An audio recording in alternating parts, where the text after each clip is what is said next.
Area support dan resistance sering gagal dan bikin kalian loss mulu.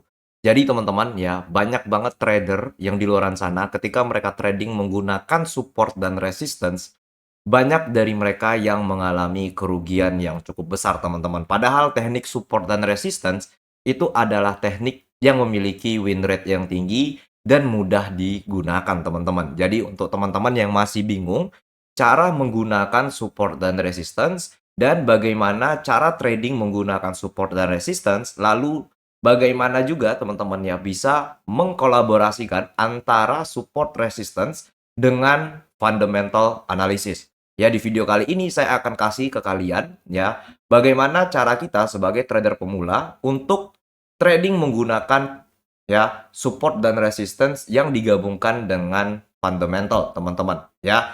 Dan kita mulai dulu dari pembahasan mengenai apa itu support dan resistance. Support adalah area di bawah dari harga. Ya, jadi kalau misalnya teman-teman lihat ya, di sini adalah harga teman-teman ya. Area yang di bawah ini disebut sebagai area support. Ya, kalau di atas itu kita sebut sebagai area resistance. Gunanya untuk apa? Ya, gunanya ketika nanti harga mencapai area support, harga ya besar kemungkinan akan dipantulkan naik ke atas teman-teman. Ya, kalau misalnya harga mencapai area resistance, ya besar kemungkinan nanti harga dipantulkan ke bawah.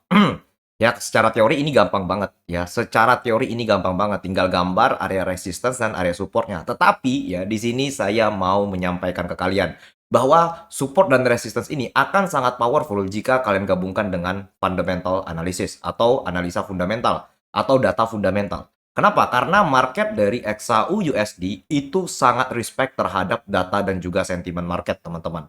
Ya banyak banget yang trading menggunakan support dan resistance, ujung-ujungnya boncos karena mereka tidak tahu ya, kecenderungan atau bias harga ini sedang naik atau sedang turun. Kalau teman-teman bingung ya, teman-teman bisa tonton ya video kita sebelumnya mengenai price action ya, bagaimana cara menentukan market structure dengan fundamental teman-teman. Ya, jadi sebelum kita mulai saya ingin menyampaikan ke teman-teman ya, untuk teman-teman yang baru banget belajar trading, teman-teman bisa cek playlist kita ya, itu ada playlist dari dasar sampai teman-teman ya playlist fundamental itu untuk teman-teman bisa menganalisa pasar tidak hanya dari price action tetapi juga dari fundamental. Kita kasih semuanya ya, juga kita kasih bagaimana cara mastering XAUUSD dengan memanfaatkan karakteristik dan juga price action yang simple, teman-teman. Karena kalau teman-teman trading, tradinglah dengan teknik yang simple supaya teman-teman bisa mendapatkan entry yang lebih jelas dan juga ya teman-teman bisa mendapatkan keuntungan yang lebih besar. Ya, untuk semua recap menggunakan price action ini ya, support dan resistance, supply dan demand itu semua ada di komunitas kita teman-teman ya. Dan untuk teman-teman yang mau masuk komunitas kita langsung aja klik link yang ada di deskripsi video. Di sana kita juga sertakan rekomendasi untuk teman-teman ya, yaitu rekomendasi broker dan teman-teman bisa menggunakan rekomendasi broker kita karena di broker tersebut teman-teman bisa dapat spread yang rendah dan juga withdrawal yang lancar, teman-teman. Oke, so kita langsung masuk ke pembahasannya bagaimana support dan resistance itu bekerja di pasar secara nyata dan kita bahas langsung dari market yang sudah terjadi, teman-teman. Jadi, support dan resistance itu biasa digunakan trader untuk mencari area sell atau mencari area buy.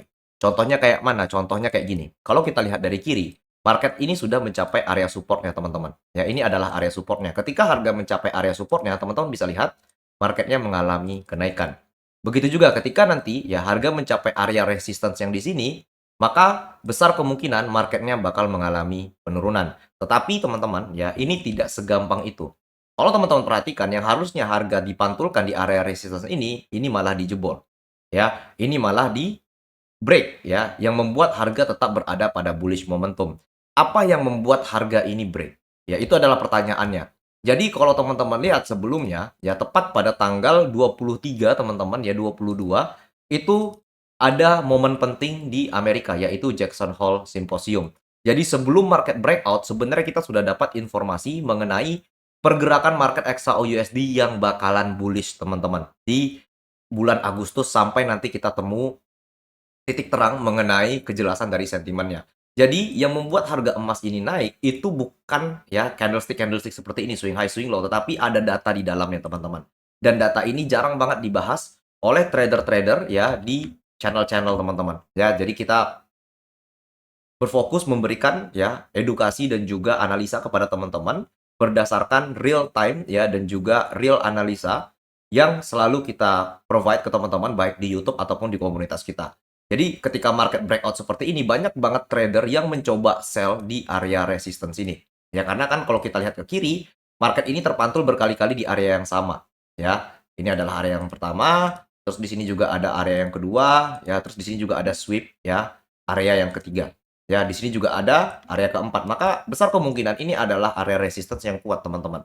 Tetapi sebelum ya market breakout, kita sudah dikasih informasi duluan di Jackson Hole Symposium.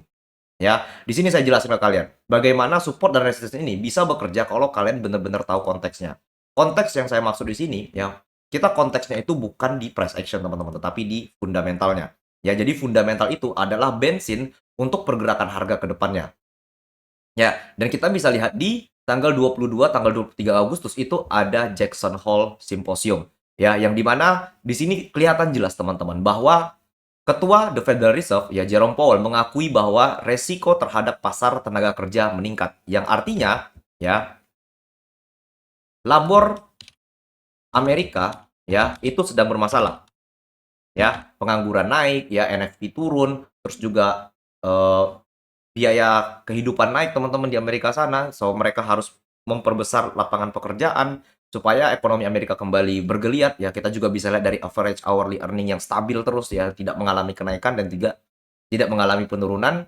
Ya, yang ini membuat apa? Yang ini membuat para investor ya itu memprediksi bahwa suku bunga ya di Amerika bakalan dipotong. Karena apa? Karena kalau misalnya ya labor Amerika atau pasar ketenagakerjaan Amerika ini melemah, satu-satunya cara yang bisa dilakukan oleh The Fed atau Bank Sentral Amerika itu adalah potong suku bunga mereka supaya investor bisa pinjam uang lebih banyak dan mereka bisa bayar gaji serta hire para buruh teman-teman atau para pekerja ya. Jadi ketika investor pinjam uang, mereka bisa hire orang lebih banyak lagi ya dan mereka bisa gunain uangnya itu untuk menggaji orang dan orang-orang tersebut yang digaji itu akan melakukan pembelian, maka CPI-nya bakalan naik. Ya targetnya seperti itu sih sebenarnya. Ya karena apa? Karena tujuan untuk dipotongnya suku bunga itu untuk membuat ekonomi Amerika itu kembali bergeliat. Ya, dan di mana ketika para investor menduga bahwa suku bunga di Amerika bakalan dipotong, ini memberikan kita momentum bullish, teman-teman. Dan teman-teman bisa lihat, di sini ada satu candle Marubozu, ya, yang merupakan candle informasi ya ataupun candle indikasi bahwa market sudah mulai berbalik arah. Yang awalnya dia turun, ini sudah siap naik lagi ke atas, teman-teman. Ya, kalau teman-teman lihat pun di komunitas ya di tanggal yang sama teman-teman tinggal bisa cross check lagi ke atas ya, masuk komunitas kita, masuk ke Telegram. Teman-teman lihat di atas sana ya di tanggal 23 Agustus 2025 kita juga kasih tahu bahwa Jackson Hole Symposium ini memberikan nada dovish namanya ya. Kalau nada dovish ya ini besar kemungkinan ya USD bearish dan XAU bullish. Ya, karena apa? Karena ekspektasi pemotongan suku bunga meningkat. Jadi besar kemungkinan The Fed bakalan potong suku bunganya. Ketika market breakout seperti ini, maka teman-teman tinggal cari area resistance dulu. Ya, ternyata di sini ada area resistance terdekat. Nah, resistance di break, teman-teman masuk ke area resistance yang sudah menjadi support, entry buy ya di sini. Target kemana? Target ke area resistance selanjutnya di sini. Ya, nah, ini contohnya ya. Atau kalian mau holding atau kalian mau tahan bisa ya. Ketika holding kalian tahan dan di sini market breakout dari area resistance-nya, dia turun dikit kalian re-entry buy lagi ya. Jadi sebenarnya support dan resistance ini itu adalah konfirmasi untuk harga bergerak lanjut naik atau lanjut turun. Kalau misalnya marketnya sedang naik seperti ini dipicu dengan data ekonomi seperti ini teman-teman ya, dovish di The Fed, maka besar kemungkinan market bakalan lanjut naik ya. Dan teman-teman bisa lihat di sini. Di sini ada area support ya di lower time frame. Ya, ketika marketnya turun kalian jangan cari sell, udah itu aja. Karena apa? Karena ya sentimennya masih berada pada pemotongan suku bunga. Ketika marketnya turun, yang kalian cari itu adalah buy-nya, bukan sell-nya, teman-teman. Gitu. Banyak banget yang maksa sell di sini juga. Ya, ujung-ujungnya apa? Marketnya malah lanjut naik ke atas. Nah, di sini juga, ya kalian bisa lihat.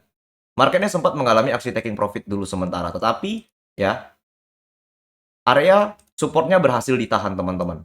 Ya, dan di sini juga ada area support. Berarti kalau misalnya dia close di atas dari area support, kalian tinggal re-entry buy.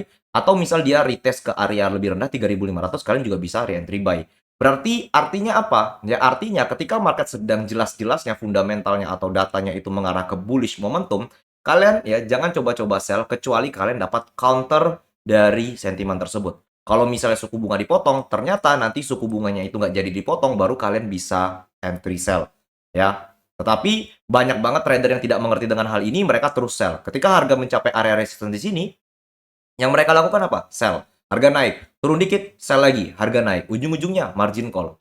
Makanya banyak sekali kejadian ketika di Agustus sampai September ini, trader-trader terkena margin call karena mereka mencoba sell di high, padahal mereka tidak tahu bahwa market ini masih berada pada satu sentimen yang mengarah ke bullish momentum.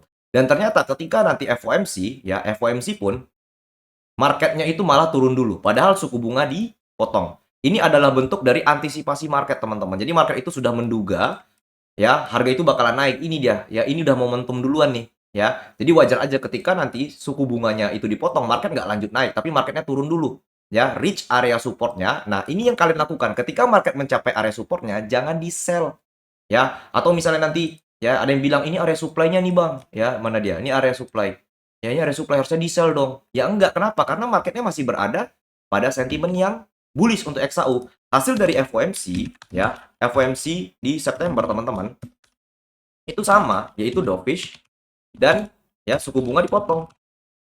Kalau dovish dan suku bunga dipotong, maka market dari XAU-nya ini ngapain turun? Nggak ada alasan dia turun, sedangkan FOMC-nya udah dovish. Ya berbeda kalau kita lihat harga sekarang, ya market mengalami penurunan guys. Ya dari all time high-nya di sini, ini karena deeskalasi dan juga hawkish. Ya, makanya market turun 10.000 pips. Jadi stop lah kalau kalian merasa bahwa market itu bergerak karena area-area seperti ini saja. Tidak. Jadi kalau market itu bergerak, ada cerita di belakangnya, teman-teman. Ya, jadi itu yang perlu kalian ketahui. Ya, selain kalian menggambar area support dan resistance, kalian menggambar area structure, ya kan? Kalian juga wajib selaraskan dengan fundamental ya atau current event yang sedang terjadi di market saat itu. Ketika dia turun ke area support, kalian jangan ubah bias. Kenapa? Karena ya dua data ini aja udah mendukung untuk XAU USD bullish. Kalian harusnya re-entry buy lagi di sini. Ya. Break dari area resistance-nya, ya. Bukannya kalian sell tapi kalian buy. Kayak gitu. Kapan sih Bang sell-nya? Sampai kalian ketemu counter dari sentimennya. Ya. Kalau misalnya FOMC-nya dovish, berarti kalian wajib lihat nanti FOMC-nya hawkish. Baru kalian bisa sell. Selagi FOMC-nya dovish, kalian nggak bisa sell, teman-teman. Marketnya bergerak terus naik ke atas nih. Ya, sebenarnya support resistance itu gampang aja kalian trading kan. Ya, tetapi yang paling susah itu adalah mengetahui konteks dari support dan resistance yang kalian gunakan. Ya, banyak banget trader mencoba sell di area resistance kayak gini. Betul, marketnya turun dulu ke atas. Turun dulu ke bawah. Habis itu dia nembak lagi ke atas. Ya, ujung-ujungnya apa? Ujung-ujungnya kalian terkena margin call. Ujung-ujungnya kalian lebih sering terkena stop loss. Jadi market itu nggak jahat, teman-teman. Market itu bergerak berdasarkan data dan juga berdasarkan sentimen yang aktif saat itu. Turun dikit, kalian berpikir market udah mulai bearish. Padahal apa? Dia cuman retest area supportnya, area resistance yang sudah sekarang menjadi area support. Ujung-ujungnya market naik lagi. Dia break lagi di sini, ya. Breakout di sini, kalian coba sell di sini. Oke, dapat ya kan. Tapi kalian holding, kalian masuk lagi sell, ujung-ujungnya di break lagi. Ya, di sini juga ada market turun menuju area supportnya. Ya, harusnya kalian buy lagi, ya. Ternyata kalian sell gitu loh. Ujung-ujungnya kalian juga kena margin call. Kayak gitu. Ujung-ujungnya kalian terkena stop loss. Jadi kalau kalian menyalahkan market, sebenarnya marketnya nggak salah, tapi kalian nggak tahu dengan konteksnya gitu loh. Support resistance itu gampang aja guys. Kalian tinggal gambar-gambar kayak gini aja. Area low, area high. Ya nanti kalian lihat apakah kalau misalnya harga nyentuh area low-nya, terus juga data masih bullish, ya kan tinggal open buy aja. Ya, jadi support dan resistance itu menjadi alat untuk kita entry, fundamental ya atau misalnya sentimen itu menjadi bias kita ya atau analisa tren kita ya. Jadi fundamental itu digunakan untuk analisa tren jangka panjang dan support resistance kita gunakan untuk entry kita harian, teman-teman, kayak gitu. Jadi kalau kalian masih bingung gimana cara menentukan fundamental hari ini naik atau turun, coba deh kalian masuk ke komunitas kita, linknya ada di deskripsi, saya sertakan di sana dan juga saya sertakan rekomendasi broker kita. Supaya apa? Supaya kalian bisa mendapatkan informasi yang lebih akurat. Oke, so sampai jumpa di video berikutnya.